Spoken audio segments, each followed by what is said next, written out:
Random cruising of social media blasted me with an algorithmically derived advertisement. Cards at Sportstown. 300 tables. Free admission. This is a rather shameless promotion. Hey, it worked on me. Me too.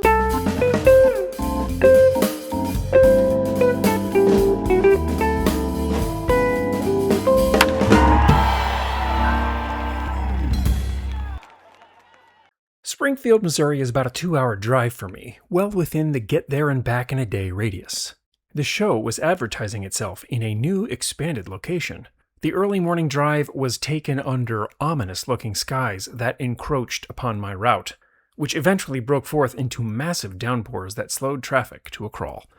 When I arrived at Sportstown, the rain was breaking, and I could see it was a huge facility.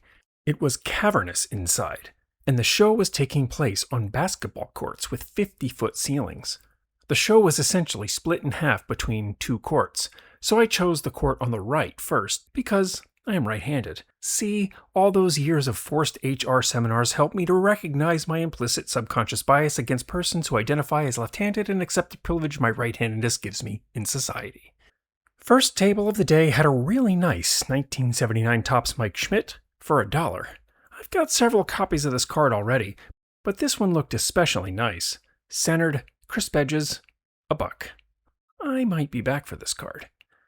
The very next table had team boxes, and in the Phillies section I pulled this, another 1979 Topps Mike Schmidt. Off-center, top edge was knackered, so was one of the corners. $10. I wasn't looking for a fight, but I was trying to help the guy out. So I say to the dealer, just to let you know, the dealer right next to you has this card for $1. He snaps back, so buy it from him. It was 9:30 in the morning, and this show had been open for a half hour. I'm not sure who pooped in this guy's Cheerios, but he was in a mood. So I put his cards back, took 3 steps to the left, and bought the Schmidt card for $1. And since I was there, I got some Harpers for the kid, too. And just to make a point, I bought a 1974 Topps Steve Carlton, also for $1. These cards were in beautiful condition, and the Carlton I was pretty sure was an upgrade to the set card I already have. Happy to throw down a few bills for this dealer, while throwing side-eye back at the other. I was almost immediately thereafter met with more cards in one-touch mags for $5. With a partial eye roll, I was walking by, but the dealer called out, "Hey, you like the Phillies?" Here I was wearing my Philly shirt, holding a Mike Schmidt card. Yeah. I got one for you. I was ready for some Jingle Jazz Prism Prospect numbered to 7 3/4 of a player in low A ball and a PSA 10 slab for $17,750, but he pulls out this, a Topps certified on-card auto of John Kruk from 2022 Topps in the style of 1987 Topps. $10. Oh, that's a nice card. Now, in the back of my mind, I'm not a super fan of this card because Kruk wasn't signed until 1989, so him in the 1987 livery looks a little goofy. But Krucker is one of the best color men in all of baseball, if not the best color man in all of baseball. Listening to his commentary during the games is like listening to your unfiltered drunk grandpa. It's just chaos coming out of his mouth all the time. It's really fun and really funny. Anyway, the guy says, "I've had this one for a while and nobody wants it. How about $5? $5? Done. As soon as I agreed, the upsell came. And I've got this first Bowman auto, too. Now, Dante Nori has yet to make his Major League debut, and I have a strict $1 limit on prospects, so I passed on the Dante Nori. But let's see what else you got. His boxes were super organized by team, so I dove into the $2 bins and pulled out more cheap autos that nobody else but a true Phillies fan would want, like Jorge Alfaro, Mark Appel, Victor Arano, and Enyel de los Santos. And let's toss in another Harper for the kid. $15 later, and I've got a bunch of autos, and Jason from T-Bone Cards hands me a sticker and says, "If you come back a second time today, I'll give you an even better deal." Okay, friend. Noted. My meandering took me past a 1959 Topps Sparky Anderson rookie that I almost bought but didn't, and an SP autograph of Bobby Abreu that I almost bought but didn't. Maybe on the second pass. I got to a dealer who didn't have much on the tables, but had all these plastic drawer bins stacked up, and they were labeled by team. I was looking around for instructions and I saw this, Ask to see our team-specific dollar boxes. All right, can I see your Phillies box? And the guy brings forth the Phillies box, like the Ark of the Covenant. So I start flipping, and it's mostly junk. Lots of unlicensed Donruss Optic and Panini. But 2022 Panini has the Christopher Sanchez rookie in it. And if you know, you know. And oh wow, Sanchez rookie. Sanchez rookie. Sanchez rookie. Sanchez rookie. 4 of them. $1 a piece. Yeah, I'll take them all. Christopher Sanchez is a bit of an aberration in the baseball card world. His journey to the majors was full of poor pitching performance pitfalls. His MLB debut was in 2021, but then he was sent right back down to AAA, and he didn't play in the majors in 2022. Panini gave him a rookie card in 2022, albeit unlicensed, of course. And it being Panini, there are a bunch of wiggle-waggle, shimmer variations and autos, too. Sanchez came back up in 2023 and began regular duties on the Phillies staff. But Topps didn't give him a card that year either. Sanchez really hit his stride in 2024, becoming a dominant left-hander, and Topps left him out of the flagship set again, but did give him a card in the stadium-only team set, but it didn't have an RC rookie card designation on it. He was added to the flagship set in 2025 Topps. So Topps never gave Sanchez an official rookie card. Panini is the only rookie card for Christopher Sanchez. And why am I telling you so much about this pitcher? Well, Christopher Sanchez is having a second straight Cy Young quality season, and he just set the all-time MLB scoreless inning streak for a left-hander at 50 2/3 innings. Checking eBay, you can see that his Panini rookie card is in very high demand right now, regularly selling in the $30 to $40 range for the base cards, and 3 figures for the rookie autos. So I was pleased as punch to pick up 4 of his rookies for $1 a piece. I already have a base rookie, but it's the green parallel, and green isn't a Phillies color, so I'll be happy to replace that in the team set. And I have his rookie auto too, in blue, numbered to 50. Ooh la la, which I got at a show a couple years ago for $10. I'll probably resell at least one of these cards while the market is hot. Don't feel bad about the dealer though, as he was a candy magnate of some kind and bragged to me about his $10,000 a day candy sales on Amazon. I didn't buy any candy from this guy, but I was happy to give up a few bucks for the Sanchez rookies. Having been through the first half of the show, it was time to mosey over to the second court of tables. It was nice that this show served adult beverages, as one rarely sees this outside of the National, and though I did not imbibe, I appreciate the option to enjoy some suds with my cards. First table into the second court had a nice Reggie Jackson rookie for $700, just next to a 2024 Topps Chrome Let's Go Red Refractor Bryce Harper for $1,000. What is happening? I love Harper. The kid really loves Harper. I just cannot comprehend a price like this on a card like this. But there's only 5 of them. Well, yeah, but there's a gazillion others with only slight color variations. Yeah, but this one's red. Okay, is red worth $1,000 over a different shade of red? I suspect the Reggie Jackson rookie is the better buy here. But maybe I'm just not with it anymore. I used to be with it, but then they changed what it was. Now what I'm with isn't it, and what's it seems weird and scary to me. I was able to find a single vintage Phillies card at this show that even approximated pre-war. This 1948 Topps Magic photo of Grover Cleveland Alexander in a PSA 2 for $150.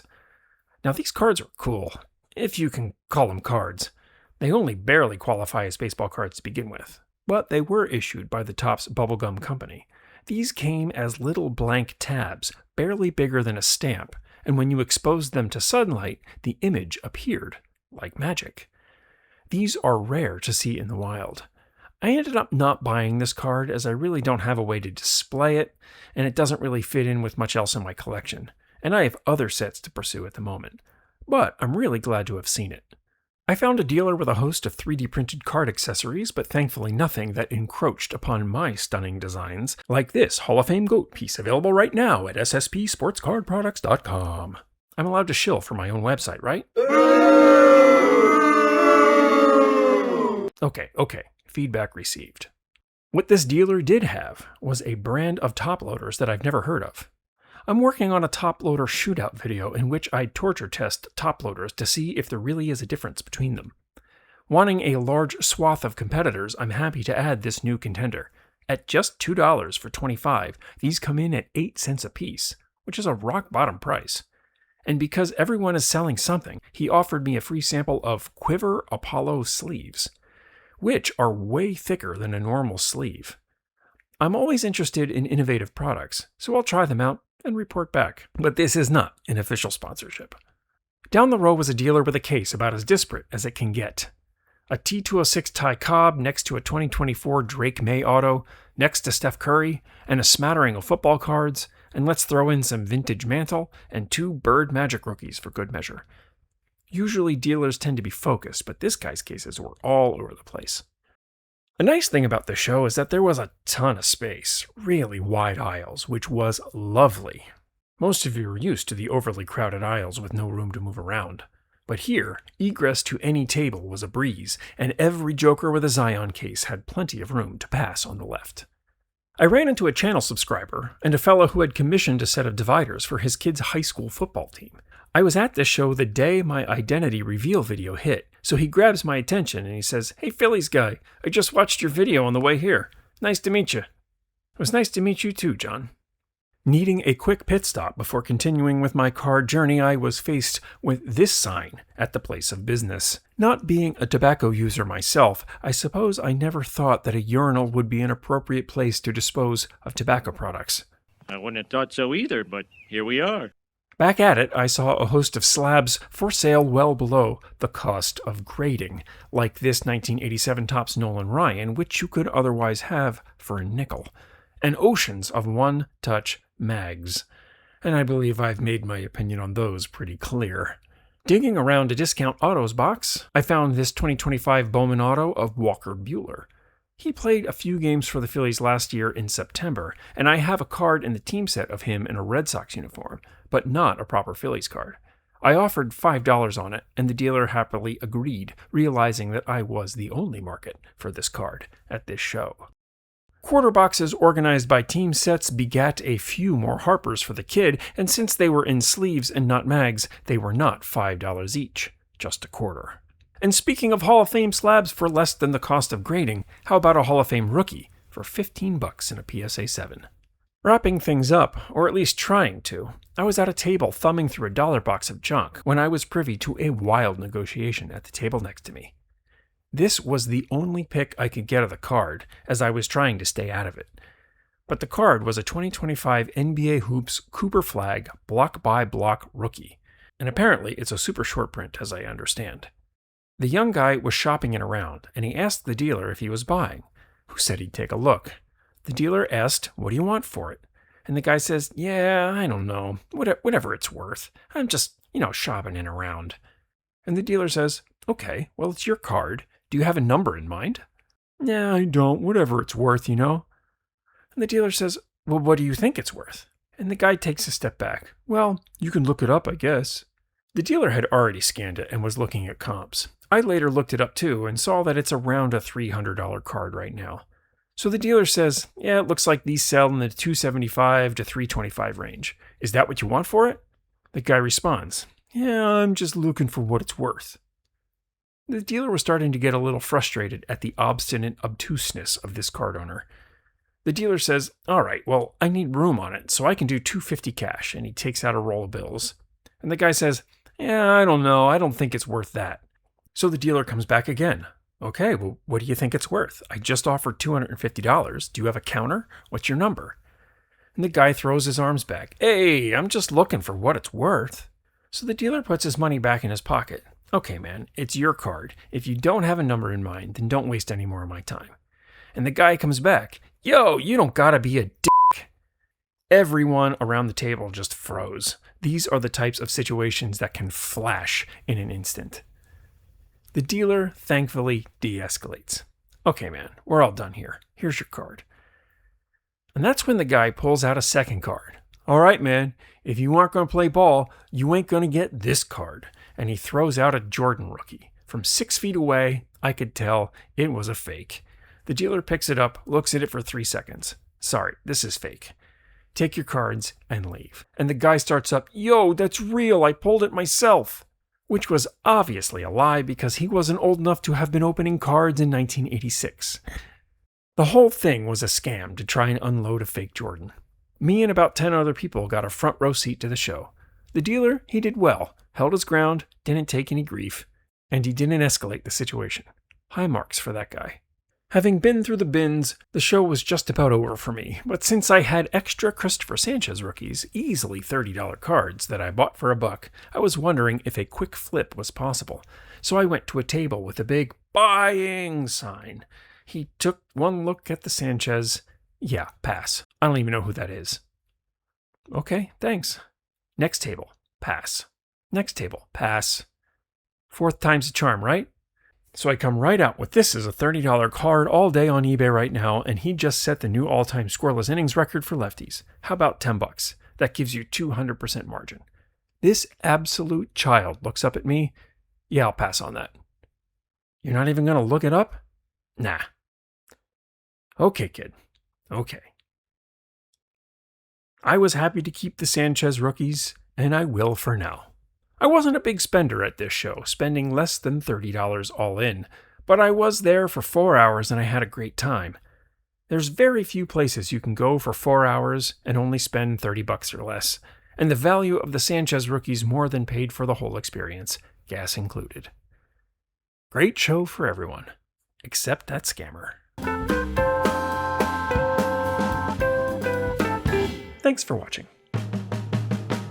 It's time to trade up those crumpled chicken scratch travesties you call card box delighters for something more befitting of a collection like yours. I can help. Send me an email at philliesbaseballcards@gmail.com or check out sspsportscardproducts.com.